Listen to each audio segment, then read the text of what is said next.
టెట్కు prepare అవుతున్న అభ్యర్థులకు స్వాగతం, సుస్వాగతం. టీశాట్ ద్వారా ప్రసారం అవుతున్నటువంటి పాఠాలు మీరు రెగ్యులర్గా చూసినట్లయితే టెట్ మీద మంచి గ్రిప్పు సంపాదించుకోవచ్చు, అదేవిధంగా మంచి మార్కులు కూడా సాధించవచ్చు. ఈరోజు మనం సాంఘిక శాస్త్రం పేపర్ 2కు సంబంధించి ఈరోజు మనం పొలిటికల్ సిస్టమ్స్ అండ్ గవర్నెన్స్ అన్నట్టు దాని మీద థీమ్ అది. ఈ థీమ్ కింద మనం ఈరోజు ఏం చేస్తున్నామంటే గిరిజన పంచాయతీ వ్యవస్థ, ప్రస్తుత స్థానిక సంస్థలు, నిర్మాణము, విధులకు సంబంధించి మనం డీటెయిల్గా చర్చించుకునేటువంటి ప్రయత్నం చేద్దాం. ముఖ్యంగా మనం గమనించినట్లయితే మరి ప్రస్తుతం మనం అనుభవిస్తున్నటువంటి పంచాయతీరాజ్ వ్యవస్థ కంటే ముందు మరి గిరిజన తెగలు వాళ్ళ యొక్క అడవులలో ఎటువంటి పంచాయతీ సిస్టాన్ని వాళ్ళు అనుసరించారు అన్నటువంటి దాన్ని మనం ఈరోజు డీటెయిల్డ్గా చర్చించుకునేటువంటి ప్రయత్నం చేద్దాం. ముఖ్యంగా గిరిజనులు అన్నటువంటి వాళ్ళు పూర్వకాలంలో ఎక్కువ మటుకు అడవుల్లో నివసించేటువంటి వాళ్ళని గిరిజన తెగలు అని పిలిచేటువంటి వాళ్ళు. ఈ తెగల్లో మనం తీసుకున్నట్లయితే అడవుల్లో నివసించేటువంటి వాళ్ళు చెంచులు, కొండరెడ్లు, గోండ్లు, కోయలు, సవర్లు అన్నటువంటి ఈ తెగలన్నీ కూడా మనకి ప్రస్తుతం కూడా ఎక్కువ మటుకు అడవుల్లోనే వీళ్ళు నివసించడం అన్నటువంటిది జరుగుతుంది. ముఖ్యంగా ఈ గిరిజన అన్నిటికి కూడా ఒక మూల పురుషుడు అన్నటువంటి వ్యక్తి ఉన్నాడు అని చెప్పి వీళ్ళు తెగలందరూ బలంగా నమ్ముతున్నటువంటి వాళ్ళు. వీళ్ళకి వ్యక్తిగత ఆస్తులు అంటూ అప్పుడు ఉండేటివి కాదు, ఇప్పుడున్నాయి. కానీ ఒకప్పుడు గిరిజన పంచాయతీ వ్యవస్థ మనకి గిరిజనులు అడవుల్లో నివసించేటువంటి కాలంలో మనకేందంటే వ్యక్తిగత ఆస్తులు లేవు. వీళ్ళకందరూ కూడా ఉమ్మడి ఆస్తి అన్నటువంటిదే వీళ్ళు ప్రధానంగా ఉంది. అదేవిధంగా పేద ధనిక తారతమ్యాలు లేవు. ఎప్పుడైతే ఉమ్మడి ఆస్తి అన్నటువంటిది లేకుండా పోయిందో ఆటోమేటిక్గా ఆ ఆస్తి అందరిది కాబట్టి ఇక్కడ పేద ధనిక అన్నటువంటి సమస్యనే లేదు. ముఖ్యంగా దీంట్లో వీళ్ళు గమనించినట్లయితే ఆదిలాబాద్ జిల్లాలో ఉన్నటువంటి గోండ్ల గురించి మనం ఈ యొక్క దీంట్లో ఎక్కువగా చర్చించుకోవడం అన్నటువంటిది జరుగుతుంది. ముఖ్యంగా ఆదిలాబాద్లో ఉన్నటువంటి గోండ్ల మీద పరిశోధన చేయడానికి ఆస్ట్రేలియాకు చెందినటువంటి హైమన్ డార్ఫ్ అన్నటువంటి వ్యక్తి ఈ యొక్క ఆదిలాబాద్ జిల్లాలో ఉన్నటువంటి గోండ్ల యొక్క పరిస్థితులను అధ్యయనం చేయడానికి రావడం జరిగింది. ఆయన ఒక బుక్ కూడా రాయడం జరిగింది, ద గోండ్స్ ఆఫ్ ఆంధ్రప్రదేశ్, అట్లాగే tribes of India, the struggle for survival. కాబట్టి ఇక్కడ మనకి ఎగ్జామ్లో హైమన్ డార్ఫ్ అన్నటువంటి వ్యక్తి ఆదిలాబాద్లో ఏ తెగ మీద ఈయన పరిశోధనలు చేసినారని అడగడానికి అవకాశం ఉంది. అట్లాగే ఈ క్రింది వానిలో ఆయన రాసినటువంటి పుస్తకం, హైమన్ డార్ఫ్ రాసినటువంటి పుస్తకం ఏది అన్నటువంటిది కూడా అడగడానికి అవకాశం ఉంది. కాబట్టి మనం ఈ యొక్క బుక్స్ కూడా మనం ఈ యొక్క గుర్తుపెట్టుకోవాల్సినటువంటి అవసరం ఉంది. నెక్స్ట్ మనం తీసుకున్నట్లయితే మరి ఏమిటి వాళ్ళ యొక్క పంచాయతీ వ్యవస్థ అని మనం చూసినట్లయితే గోండ్ పంచ్ అంటే పంచాయతీ అని, పట్ల అంటే ఆ పంచాయతీకి పెద్ద అంటే గ్రామ పెద్ద అన్నటువంటిది దీనిలో చెప్పవచ్చు. కాబట్టి ఇక్కడ మనకి పట్ల అనగా అని కూడా అడగవచ్చు. ఏది మీనింగ్? పట్ల అనగా ఏదైనా ఒక వస్తువు పేరు ఇవ్వచ్చు, లేదంటే ఇంకొక ఏదైనా ఒక తినేటువంటి ఆహార పదార్థం పేరు ఇవ్వచ్చు, గ్రామ పెద్ద అని ఇవ్వచ్చు. అదేవిధంగా సర్పంచ్ అని ఇప్పుడున్నటువంటి సర్పంచ్ ఇవ్వచ్చు. కాబట్టి ఇక్కడ మనం ఏంటంటే పట్ల అనగా ఏంటంటే గ్రామ పెద్ద. మరి గొండుల్లో కూడా మనం తీసుకున్నట్లయితే గ్రామ సభ అన్నటువంటిది జరిగేది. కానీ ఇక్కడ ఒక ప్రత్యేకత ఏంటంటే గ్రామ సభకి కేవలం పురుషులు మాత్రమే గ్రామ సభలో పాల్గొనాలి.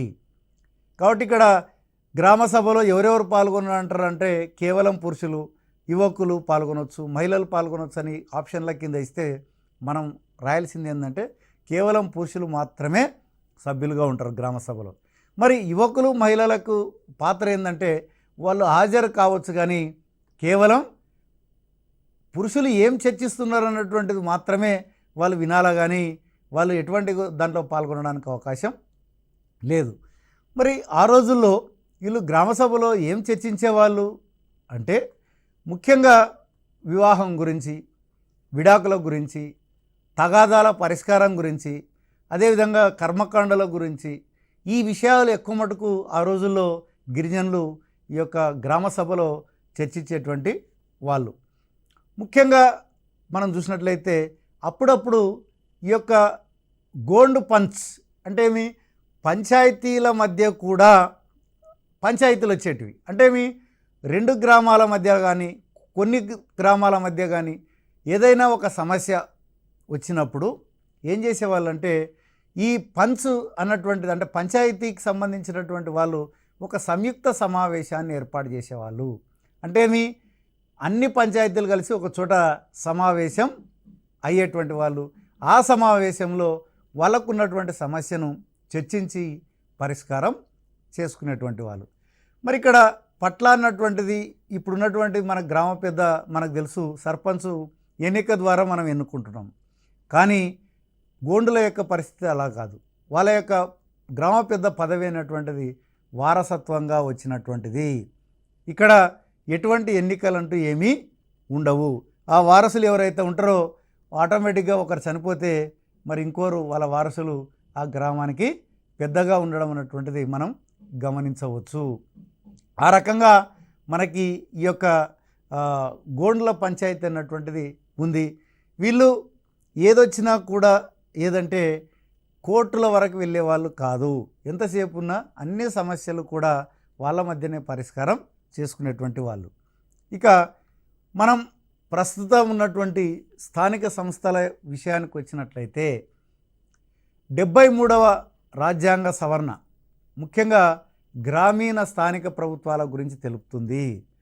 74వ రాజ్యాంగ సవరణ స్థానిక పట్టణ ప్రభుత్వాల గురించి తెలుపుతుంది. కాబట్టి ఇది కూడా ఎక్కువ మటుకు మనకి ఎగ్జామ్లో అడుగుతూ ఉంటాడు. 73, 74 కన్ఫ్యూజ్ చేయడానికి 73 అన్నప్పుడు గ్రామీణ, 74 అన్నప్పుడు స్థానిక పట్టణ ప్రభుత్వాల గురించి తెలుపుతుంటారు. ఇక మనకి స్వాతంత్రం వచ్చిన తర్వాత ఈ యొక్క స్థానిక సంస్థల మీద ఒక కమిటీ ఏర్పాటు చేయడం జరిగింది. అదే బలవంతరాయ్ మెహతా కమిటీ. ఇది ఏ సంవత్సరంలో ఏర్పాటైంది? 1957లో ఈ కమిటీ ఏర్పాటు చేయడం జరిగింది. ఈ బలవంతరాయ్ మెహతా కమిటీ మరి ఏం చేసిందంటే స్థానిక సంస్థల్లో 3 అంచెల పంచాయతీరాజ్ వ్యవస్థను సిఫారసు చేయడం అన్నటువంటిది జరిగింది. దాంట్లో వాళ్ళు సూచించింది ఏంటంటే గ్రామము, పంచాయతీ సమితి, అదేవిధంగా జిల్లా పరిషత్. వాళ్ళు 3 అంచెల పంచాయతీ వ్యవస్థను ఈ యొక్క ప్రపోజ్ చేయడం అన్నటువంటిది జరిగింది. మరి ఈ 3 అంచెల పంచాయతీరాజ్ వ్యవస్థను మొట్టమొదట అమలు చేసినటువంటి రాష్ట్రం ఏదంటే రాజస్థాన్ రాష్ట్రము. అక్టోబర్ 2, 1959లో వాళ్ళు 3 అంచెల వ్యవస్థను వాళ్ళ రాష్ట్రంలో ప్రవేశపెట్టడం జరిగింది. కాబట్టి ఇది కూడా మనకు టెట్లో బిట్ రూపంలో అడగడానికి అవకాశం ఉంది. మొట్టమొదట 3 అంచెల పంచాయతీరాజ్ వ్యవస్థను అమలు పరిచినటువంటి రాష్ట్రం ఏదంటే రాజస్థాన్. ఒకవేళ ఎప్పుడు అమలు చేశారంటే అక్టోబర్ 2, 1959. మరి 3 అంచెల పంచాయతీరాజ్ వ్యవస్థను అమలు చేసినటువంటి రెండవ రాష్ట్రం ఏదని కూడా అడగవచ్చు. రెండవ రాష్ట్రం వచ్చేసి మన ఉమ్మడి ఆంధ్రప్రదేశ్. నవంబర్ 1, 1959లో మన ఆంధ్రప్రదేశ్లో కూడా అప్పుడు ఈ యొక్క 3 అంచెల పంచాయతీరాజ్ వ్యవస్థను మనం ప్రవేశపెట్టడం అన్నటువంటిది జరిగింది. ఇక దాని తర్వాత అశోక్ మెహతా కమిటీ, ముఖ్యంగా జనతా ప్రభుత్వం 1977లో అధికారంలోకి వచ్చినప్పుడు వీళ్ళు మరొక కమిటీని ఏర్పాటు చేసినారు, అశోక్ మెహతా కమిటీ. ఆయన 2 అంచెల వ్యవస్థను ప్రపోజ్ చేయడం అన్నటువంటిది జరిగింది. అంటే కేవలం జిల్లా, మండలం యూనిట్గా తీసుకునే ఈ యొక్క పంచాయతీరాజ్ వ్యవస్థ పనిచేయాలని చెప్పి ఆయన సూచించడం అన్నటువంటిది జరిగింది. అట్లాగే ఎల్ఎం సింఘ్వి కమిటీ 1986లో ఏర్పాటు చేయడం జరిగింది. ముఖ్యంగా ఈ కమిటీ ఉద్దేశం ఏంటంటే మరి పంచాయతీరాజ్ వ్యవస్థకు రాజ్యాంగబద్ధత కల్పించడం అన్నటువంటిది అతి ముఖ్యమైనటువంటి అంశం. కాబట్టి గమనించాలా మీరు ఏంటంటే బలవంతరాయ్ మెహతా కమిటీ కానీ అశోక్ మెహతా కమిటీ ఏమో పంచాయతీరాజ్ వ్యవస్థ ఎట్లా ఉండాలన్నటువంటి దాన్ని ప్రపోజ్ చేస్తే ఎల్ఎం సింఘ్వి కమిటీ మాత్రం పంచాయతీరాజ్ వ్యవస్థకు రాజ్యాంగబద్ధత ఎలా కల్పించాలి అన్నటువంటిది స్టడీ చేయడం అన్నటువంటిది జరిగింది.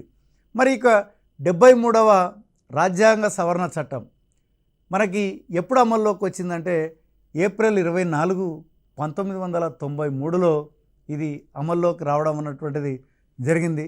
అందుకనే ఏప్రిల్ 24ని జాతీయ పంచాయతీరాజ్ దినోత్సవంగా జరుపుకోవడం అన్నటువంటిది జరుగుతుంది. అదేవిధంగా మరి 74వ రాజ్యాంగ సవరణ చట్టం ఎప్పుడు అమల్లోకి వచ్చిందంటే జూలై 1, 1993లో అమలులోకి రావడం జరిగింది. కాబట్టి ఇక్కడ మీరు అభ్యర్థులు గమనించాల్సినటువంటి అంశం ఏంటంటే చాలా ముఖ్యమైనటువంటి పాయింట్స్ పీపీటీ రూపంలో చూపించడం జరిగింది. కాబట్టి వీటిని మీరు కొంచెం బిట్ల రూపంలో కూడా రాసుకోవాల్సినటువంటి అవసరం ఉంది. ప్రతిదీ కూడా జాతీయ పంచాయతీరాజ్ దినోత్సవం ఎప్పుడు జరుపుకుంటారు అన్నప్పుడు ఏప్రిల్ 24, మే 24, జూలై 1, అదేవిధంగా మనకి అక్టోబర్ 24 ఈ రకంగా ఇచ్చినప్పుడు మనం ఏప్రిల్ 24ని జాతీయ పంచాయతీరాజ్ దినోత్సవంగా జరుపుకోవడం అన్నటువంటిది జరుగుతుంది. కాబట్టి మీరు ప్రతిదీ కూడా నోట్స్ కొంత రాసుకోవాల్సినటువంటి అవసరం ఉంది. అలాగే మనం తీసుకున్నట్లయితే మరి తెలంగాణలో మొత్తం గ్రామ పంచాయతీ వ్యవస్థ ఎలా ఉంది అని మనం గమనించినట్లయితే తెలంగాణలో మొత్తం 12,751 గ్రామ పంచాయతీలు ఉన్నాయి. మన తెలంగాణలో 12,751 గ్రామ పంచాయతీలు మనము గమనించడం అన్నటువంటిది జరిగింది. ఇక మరి ప్రతి గ్రామ పంచాయతీలో అతి ముఖ్యమైనటువంటిది ఏంటంటే గ్రామ సభ. ఈ గ్రామ సభలో ఎవరు సభ్యులు అంటే గ్రామంలో ఎవరైతే ఓటు హక్కు కలిగి ఉన్నారో అంటే 18 సంవత్సరాలు నిండి ఉండి ఓటు హక్కు కలిగినటువంటి అందరూ కూడా గ్రామ సభలో సభ్యులే. ముఖ్యంగా ప్రతి గ్రామ సభ కూడా 2 నెలలకు ఒకసారి సమావేశం అవుతుంది. మరి ఇక్కడ ఈ సమావేశంలో ముఖ్యంగా గ్రామానికి సంబంధించినటువంటి సమస్యలు చర్చించడం అన్నటువంటిది జరుగుతుంది. దాంట్లో అతి ముఖ్యమైనటువంటిది ఏంటంటే పేదవాళ్ళు కావచ్చు, అదేవిధంగా మహిళలు కావచ్చు, ఆ గ్రామంలో నివసించేటువంటి ఎస్సీ ఎస్టీల గురించి ముఖ్యంగా ప్రభుత్వ పథకాలకు లబ్ధిదారుల ఎంపిక మీద ఎక్కువ మటుకు గ్రామ సభలో చర్చించడం అనేటువంటిది జరుగుతుంది. ఎందుకంటే లబ్ధిదారులను ఎంపిక చేయాలనుకున్నప్పుడు గ్రామ సభలో ఆ గ్రామంలో ఎవరైతే నిజంగా ఆ పథకానికి అర్హులు అని చెప్పి గ్రామ సభ నిర్ణయించి సిఫారసు చేయడం అనేటువంటిది జరుగుతుంది. కానీ మరి వాస్తవంగా కూడా అట్లా జరుగుతుంది అంటే కొంత అనుమానం పడాల్సినటువంటి అవసరం అయితే ఉంది. మరి పంచాయతీ తీసుకునేటువంటి నిర్ణయాల మీద కూడా గ్రామ సభ యొక్క ప్రభావం ఉంది.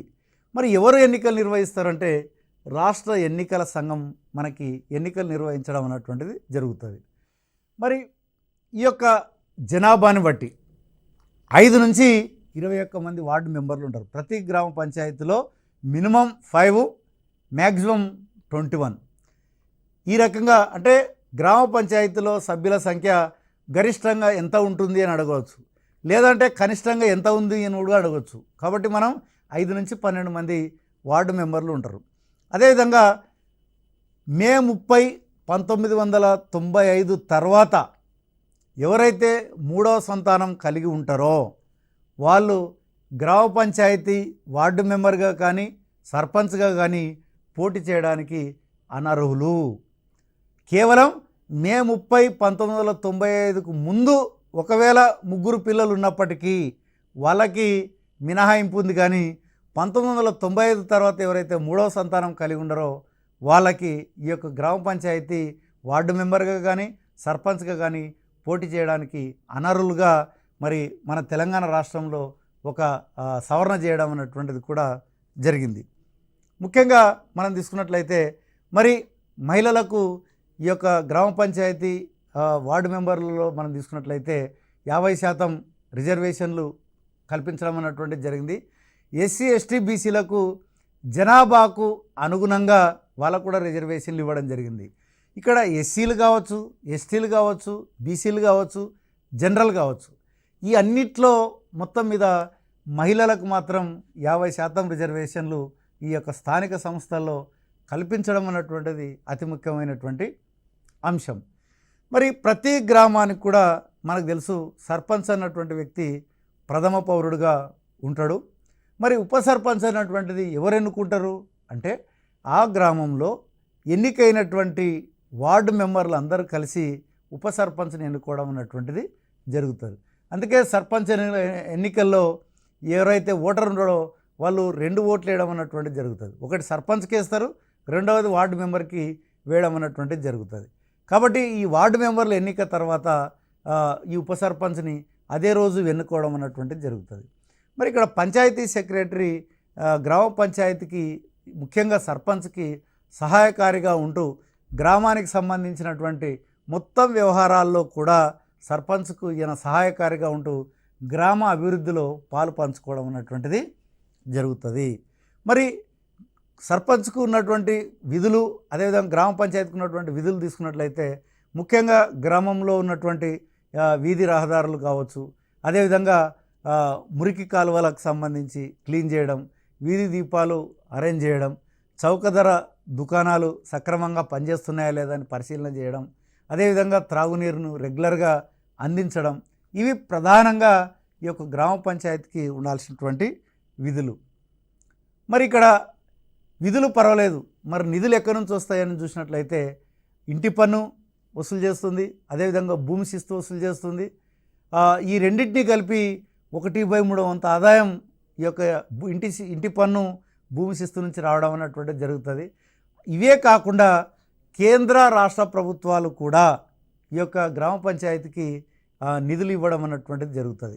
ఈ నిధులు రావడానికి ముఖ్యంగా గ్రామ పంచాయతీకి మండల పరిషత్తులు, జిల్లా పరిషత్తులు కూడా సహకరించి వాళ్ళు ఆమోదించి పైకి పంపితే ఈ యొక్క రాష్ట్ర ప్రభుత్వాలు, కేంద్ర ప్రభుత్వాలు ఈ యొక్క నిధులు ఇవ్వడం అన్నటువంటిది జరుగుతుంది. అందుకనే ఈ మధ్యకాలంలో మనం గమనించే ఉంటాం, కేంద్ర ప్రభుత్వం డైరెక్ట్గా సర్పంచ్ నిధులు అకౌంట్కే నిధులు పంపించేటువంటి వ్యవస్థ కూడా మనం గమనించడం అన్నటువంటిది జరుగుతూ ఉంది. అదేవిధంగా మనం చూసినట్లయితే రంగారెడ్డి జిల్లాలో ఉన్నటువంటి హాజీపల్లి ఒక విలేజ్ ఉంది. ఆ విలేజ్కి 2008లో శుభ్రం అవార్డు అన్నటువంటిది రావడం జరిగింది. అట్లాగే 2008లోనే డిసెంబర్లో నిర్మల్ గ్రామ పురస్కారం అన్నటువంటిది కూడా ఆ గ్రామానికి రావడం అన్నటువంటిది కూడా మనం గమనించవచ్చు. ముఖ్యంగా అంటే ఇది ఆదర్శ గ్రామ పంచాయతీ కాబట్టి మనం టెక్స్ట్ బుక్లో వీటి గురించి డిస్కస్ చేయడం అన్నటువంటిది జరిగింది. ముఖ్యంగా వరంగల్ జిల్లాలో ఉన్నటువంటి గంగదేవిపల్లిలో మనం చూసినట్లయితే గ్రామస్తులు అందరూ కలిసి 18 కమిటీలు ఏర్పాటు చేసుకొని గ్రామ అభివృద్ధి కొరకు వాళ్ళందరూ కూడా కృషి చేయడం అన్నటువంటిది జరుగుతుంది. ఇక్కడ కూడా మీరు గమనించాల్సింది ఏంటంటే గంగదేవిపల్లిలో ప్రజలు ఎన్ని కమిటీలు ఏర్పాటు చేసి గ్రామాభివృద్ధికి తోడ్పడుతున్నారు అన్నప్పుడు మనకు 18 కమిటీలు అన్నటువంటిది చెప్పవచ్చు. అట్లాగే కరీంనగర్ జిల్లాలో ఉన్నటువంటి రామచంద్రాపురం, నిజామాబాద్ జిల్లాలో ఉన్నటువంటి అంకాపూర్, మహారాష్ట్రలోని అహ్మద్ నగర్ జిల్లాలో ఉన్నటువంటి హివారే బజార్ అన్నటువంటిది కూడా అక్కడ కూడా ఆదర్శ గ్రామ పథకం అన్నటువంటిది కూడా వాళ్ళు అమలు చేసి హివారే బజార్ అన్నటువంటిది ఒక ఉత్తమ పంచాయతీగా కూడా సెలెక్ట్ చేయడం అన్నటువంటిది కూడా జరిగింది. కాబట్టి ఇక్కడ మనం కూడా గమనించవచ్చు, ఇక్కడ ఈ క్రింది వానిలో ఆదర్శ గ్రామం కానిది అన్నప్పుడు గంగదేవునిపల్లి, రామచంద్రాపూర్, అదేవిధంగా అంకాపూర్ కానిది ఏదైనా సరే బిజ్వారం లేదంటే అమరవాయి ఇలాంటి కాని విలేజ్ల పేర్లు ఇచ్చి కూడా మరి ఆ రకంగా కూడా మనకి బిట్ అడగడానికి అవకాశం ఉంది. కాబట్టి ఇక్కడ మెన్షన్ చేసినటువంటి పేర్లు కూడా ఏ జిల్లాలో ఏది గ్రామ ఆదర్శ గ్రామంగా ఉందన్నటువంటిది కూడా మీరు గమనించాల్సినటువంటి అవసరం ఉంది. ఇక మనం తీసుకున్నట్టయితే ఏంటంటే మండల పరిషత్, జిల్లా పరిషత్. ఇక్కడ 3 అంచెల వ్యవస్థలో ఇది రెండవ భాగం మండల పరిషత్. ముఖ్యంగా మండల పరిషత్తులో తీసుకున్నట్లయితే 20 గ్రామ పంచాయతీలు కలిపి ఒక మండల పరిషత్గా ఏర్పాటు చేయడం అన్నటువంటిది జరిగింది. దాంట్లో మనకి మండల పరిషత్ ప్రాదేశిక నియోజకవర్గం, మండల పరిషత్ టెరిటోరియల్ కాన్స్టిట్యుయెన్సీ, ఎంపీటీసీ అంటే మనం ఫుల్ ఫామ్ ఏమడుగుతున్నారు, మండల పరిషత్ టెరిటోరియల్ కాన్స్టిట్యుయెన్సీ, మండల పరిషత్ ప్రాదేశిక నియోజకవర్గంగా పిలుస్తారు. మరి ఇక్కడ మండలంలో మనకి మండల పరిషత్ డెవలప్మెంట్ ఆఫీసర్ అన్నటువంటి వ్యక్తి కీలకంగా ఉంటాడు. ఇక్కడ కూడా ఏం చేస్తారంటే ఏదైతే మనకి ఎంపీటీసీలు ఎవరైతే ఎన్నికైనారో వాళ్ళందరూ కలిసి ఇక్కడ ఎంపీపీని ఎన్నుకోవడం అన్నటువంటిది జరుగుతుంది. కానీ ఇక్కడ గ్రామ పంచాయతీలనేమో డైరెక్ట్గా సర్పంచ్ని ఎన్నుకుంటారు. కానీ ఇక్కడ ఎంపీటీసీకి వచ్చేటప్పటికి ఏంటంటే ఎంపీటీసీలు కలిసి ఎవరైతే మెజార్టీ సాధిస్తారో వాళ్ళందరూ కలిసి మండల పరిషత్ అధ్యక్షుని ఎన్నుకోవడం అన్నటువంటిది జరుగుతుంది. కాబట్టి ఇక్కడ చిన్న డిఫరెన్స్ కూడా మీరు గమనించాల్సిన అవసరం ఉంది. మొత్తం తెలంగాణలో మనకి ఎంపీడీఓ పరంగా తీసుకున్నట్లయితే మండలంలో ఎట్లయితే గ్రామ పంచాయతీ సెక్రటరీ ఎట్లయితే ఉంటాడో మండలంలో కూడా ఎంపీపీకి ఆ మండలానికి అభివృద్ధి కొరకు ఎంపీడీఓ నిరంతరము ప్రణాళికలు రచిస్తూ ఆ మండలాభివృద్ధి కొరకు ప్రయత్నం చేసేటువంటి వ్యక్తి.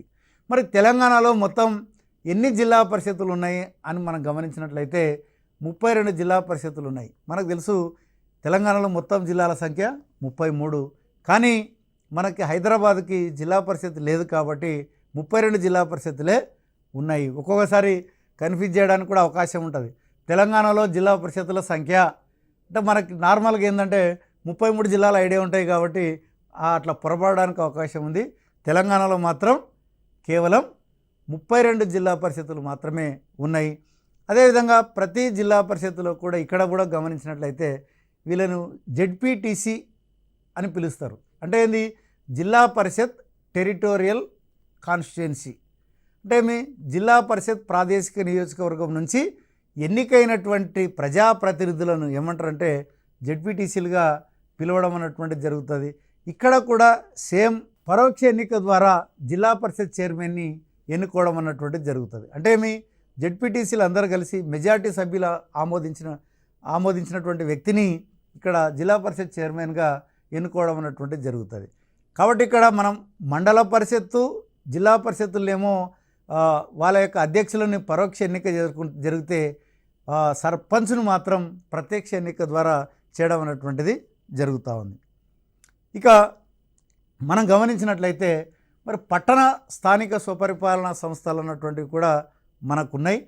ముఖ్యంగా ఆంధ్రప్రదేశ్ మున్సిపాలిటీ చట్టం ఏ సంవత్సరంలో చేశారంటే 1994లో చేయడం జరిగింది. అంటే ఇక్కడ మనకి ఏదైతే 74వ రాజ్యాంగ సవరణ ద్వారా చేసినటువంటి పట్టణ మున్సిపాలిటీ చట్టానికి సంబంధించి మన ఆంధ్రప్రదేశ్ మళ్ళీ స్పెషల్గా ఒక సవరణ చేయడం జరిగింది 1994లో.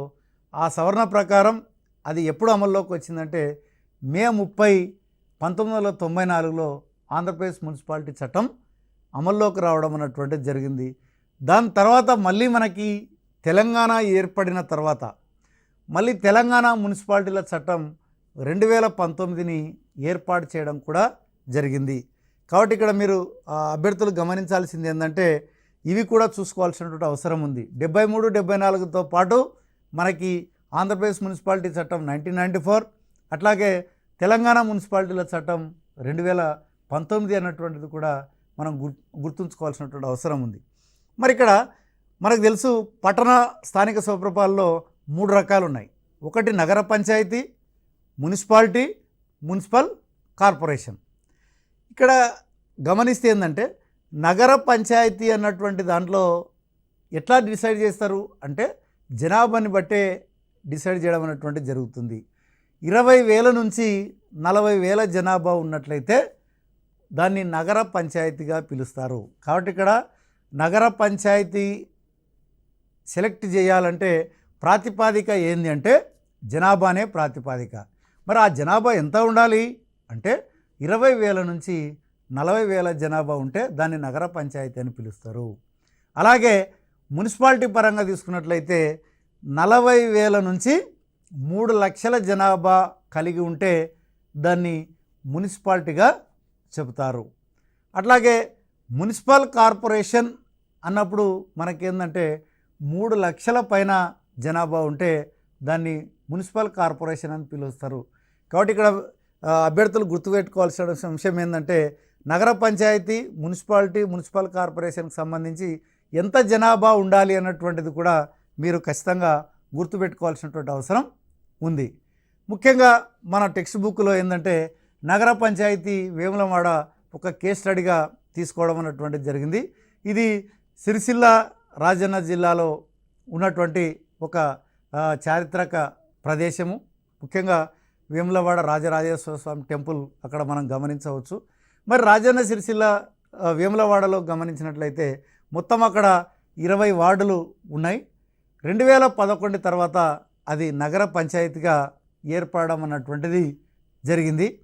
ముఖ్యంగా ఈ యొక్క వేములవాడ ప్రత్యేకత ఏంటంటే ఆకాశగంగా అన్నటువంటి దానితోని వాళ్ళు ప్రజలకు నీటిని అందించడం జరుగుతుంది. అంటే మనం కామన్గా చూసినట్లయితే ట్యాప్ అన్నటువంటిది మనకి అండర్ గ్రౌండ్ నుంచి పైపుల ద్వారా మనకి నీటిని సరఫరా చేస్తారు. కానీ ఇక్కడ ప్రత్యేకత ఏంటంటే 2003 నుంచి ఆకాశగంగా అంటే మనకి పైన వాటి పైపులు వస్తుంటాయి, 10 ఇండ్లకు కలిపి ఒక ట్యాబ్ ఉంటుంది, అక్కడ వాటర్ వాళ్ళకి అందజేయడం అన్నటువంటిది జరుగుతుంది. అంటే భూమిలో కాకుండా పైన పైపుల ద్వారా వేస్తున్నాయి కాబట్టి దీనికి ఆకాశగంగా అని పేరు పెట్టడం జరిగింది. మరి ఈ పథకాన్ని దేని కింద చేసినారంటే స్వజలధార పథకం కింద ఈ యొక్క ఆకాశగంగా అన్నటువంటి దాని కింద నీటిని అందించడం అన్నటువంటిది జరుగుతుంది. కాబట్టి ఈ యొక్క నగర పంచాయతీ ప్రత్యేకత ఏందన్నప్పుడు ఆకాశగంగా అన్నటువంటి దాని ద్వారా ప్రజలకు నీటిని అందించడం అన్నటువంటిదే ఈ యొక్క వేములవాడ యొక్క ప్రత్యేకత. మరి ముఖ్యంగా మనం తీసుకున్నట్లయితే మున్సిపల్ కార్పొరేషన్, మనకి మున్సిపాలిటీలు మొత్తం తెలంగాణలో ఎన్ని ఉన్నాయంటే 128 మున్సిపాలిటీలు ఉన్నాయి తెలంగాణలో. మనకి కౌన్సిలర్స్ యొక్క పదవీ కాలం వచ్చేసి మనకేందంటే 5 సంవత్సరాలు. ఎవరైతే మున్సిపాలిటీలో మనం ఎన్నుకుంటున్నామో వాళ్ళని కౌన్సిలర్గా పిలుస్తారు. అదే గ్రామ పంచాయతీలో మనం ఏమి పిలిచారు, వార్డు మెంబర్లుగా పిలిచారు. మున్సిపాలిటీకి వచ్చేటప్పటికి కౌన్సిలర్ అని పిలవడం జరుగుతుంది.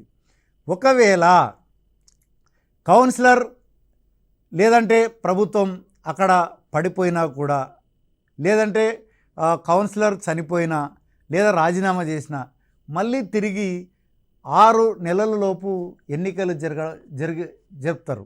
దానికి ముఖ్యంగా రాష్ట్ర ఎన్నికల కమిషన్ నోటిఫికేషన్ ద్వారా 6 నెలలలోపు ఎన్నికలు జరగడం అనేటువంటిది జరుగుతుంది. ఒకవేళ ఆ ప్రభుత్వం యొక్క పదవీ కాలం 6 నెలలలోపే ఉంటే అప్పుడు రాష్ట్ర ఎన్నికల కమిషన్ ఎన్నికలు జరపకపోవచ్చు. ఎందుకంటే 6 నెలల లోపల తిరిగి మళ్ళీ సాధారణ ఎన్నికలకు వెళ్ళేటువంటి అవకాశం ఉంది కాబట్టి అప్పుడు ఎన్నికలు నిర్వహించరు. కాబట్టి ఎవరైనా చనిపోయినా రాజీనామా చేసినా వాళ్ళ యొక్క తిరిగి ఎన్నిక జరపాలంటే వాళ్ళ యొక్క పీరియడ్ 6 నెలల పైన ఉంటేనే అది సాధ్యమవుతుంది. 6 నెలల లోపు ఉంటే మాత్రం ఇక మళ్ళీ ఎన్నికలు కూడా జరపరు. కానీ మనకి ఎగ్జామ్లో సాధారణంగా అడిగేటువంటి ప్రశ్న ఏ రకంగా ఉంటుందంటే ఏంటంటే ఒక కౌన్సిలర్ చనిపోయినా లేదా రాజీనామా చేసినా తిరిగి ఎన్ని నెలల లోపు ఎన్నికలు జరపాలి అని అన్నప్పుడు మనకి సంవత్సరము, 6 నెలలు, 3 నెలలు, అదేవిధంగా 4 నెలలు అని అడిగినప్పుడు మనకి 6 నెలల లోపు తిరిగి ఎన్నికలు జరపాల్సిన అవసరం ఉంది. ఇక్కడ కూడా మనం గమనించినట్లయితే ఎవరైతే కౌన్సిలర్గా పోటీ చేయాలనుకుంటున్నారో ఎస్సీ, ఎస్టీ, బీసీ వర్గాలకు ఇక్కడ కూడా 50% రిజర్వేషన్ కల్పించడం అన్నటువంటిది జరిగింది. అదేవిధంగా జనరల్ మరియు రిజర్వేషన్ మొత్తం సీట్లలో కూడా 50% మహిళలకి ఇవ్వడం జరుగుతుంది. ముఖ్యంగా ఇక్కడ ప్రత్యేకత ఏంటంటే మున్సిపాలిటీల్లో ప్రతి వార్డులో కూడా ఒక 4 కమిటీలు ఉంటాయి. ఈ వార్డు కమిటీలు అన్నటువంటివి ఈ 4 కమిటీలు, ఒకటి యువతకు సంబంధించినటువంటిది, రెండవది మహిళలకు సంబంధించినటువంటిది, మూడవది వృద్ధులకు సంబంధించినటువంటిది, నాలుగవది వివిధ రంగాలలో బాగా కృషి చేసినటువంటి వ్యక్తులు ఆయా వార్డులో ఉన్నట్లయితే వాళ్ళ విశిష్ట వ్యక్తులుగా గుర్తించి వాళ్ళతో కూడా కమిటీ ఏర్పాటు చేయడం జరుగుతుంది. ప్రతి కమిటీలో కూడా 15 మంది సభ్యులు ఉంటారు. కాబట్టి ఇక్కడ 2 రకాలుగా మనం గుర్తుపెట్టుకోవాలి. ఒకటి వార్డులు, ప్రతి వార్డులో కూడా ఎన్ని రకాల కమిటీలు ఉన్నటువంటిది ఒకటి, రెండవది ఆయా కమిటీల్లో గరిష్టంగా ఎంతమంది ఉండాలి అన్నటువంటిది రెండవది గుర్తుపెట్టుకోవాల్సినటువంటి అవసరం ఉంది. మరి వీళ్ళ డ్యూటీ ఏంది అంటే ముఖ్యంగా ఆయా వార్డుల్లో ప్రజల యొక్క అభిప్రాయాలను సేకరించి ఆ వార్డు యొక్క అభివృద్ధి కొరకు ఈ యొక్క కమిటీలు ఆ వార్డు కౌన్సిలర్కి, అదేవిధంగా ఆ మున్సిపల్ చైర్మన్కి వాళ్ళ యొక్క వార్డు యొక్క అభివృద్ధి కొరకు సలహాలు, సూచనలు ఇవ్వడం అన్నటువంటిది ప్రధానంగా జరుగుతుంది. ముఖ్యంగా వీళ్ళంతా కూడా సమస్యలన్నీ కూడా కౌన్సిలర్ దృష్టికి తీసుకోవడం అన్నటువంటిది జరుగుతుంది. కౌన్సిల్ సమావేశంలో కౌన్సిలర్ చైర్మన్ దృష్టికి తీసుకురావడం అన్నటువంటిది జరుగుతుంది. ఇక మనం చూసినట్లయితే మున్సిపల్ కౌన్సిల్ సమావేశం అన్నటువంటిది నెలకు ఒకసారి జరగాలి. కాబట్టి ఇది కూడా చాలా ముఖ్యమైనటువంటి అంశం. మున్సిపల్ కౌన్సిల్ సమావేశం ఎప్పుడు జరగాలంటే నెలకు ఒకసారి జరగాల. మరి నిజంగా అలా జరుగుతుంది అంటే అది డిఫరెంట్. కానీ మనకి యాజ్ పర్ రూల్ ఏంటంటే నెలకు ఒకసారి మాత్రం కంపల్సరీ జరగాల్సి. మరి మన తెలంగాణలో మొత్తం నగరపాలక సంస్థలు ఎన్ని ఉన్నాయంటే మొత్తం 13 నగరపాలక సంస్థలు మన దగ్గర ఉన్నాయి. మరి అక్కడనేమో మనం వార్డు మెంబర్లు అన్నాం, కౌన్సిలర్లు అని పిలిచినాం. ఇక్కడ మాత్రం వీళ్ళని కార్పొరేటర్లు అని పిలవడం అన్నటువంటిది జరుగుతుంది.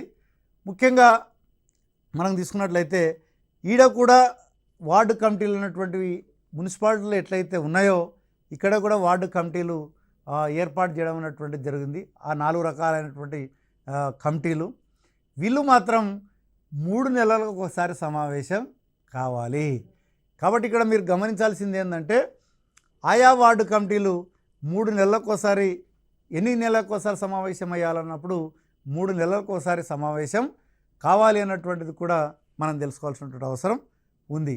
ఇక నెక్స్ట్ మనం తీసుకున్నట్లయితే మరి పురపాలక సంఘం ఎటువంటి విధులను నిర్వహిస్తుందంటే ముఖ్యంగా ఇంటి పన్ను, నీటి పన్ను, వీధి దీపాలపై పన్ను, అదేవిధంగా మనకి దుకాణాల మీద పన్ను, సినిమా టికెట్ల మీద పన్ను, కేంద్ర రాష్ట్ర ప్రభుత్వాలు ఇచ్చేటువంటి గ్రాంటు, ఇవన్నిటినీ కూడా ద్వారా మున్సిపాలిటీలు అదేవిధంగా కార్పొరేషన్లు నిధులు సమకూరుస్తాయి.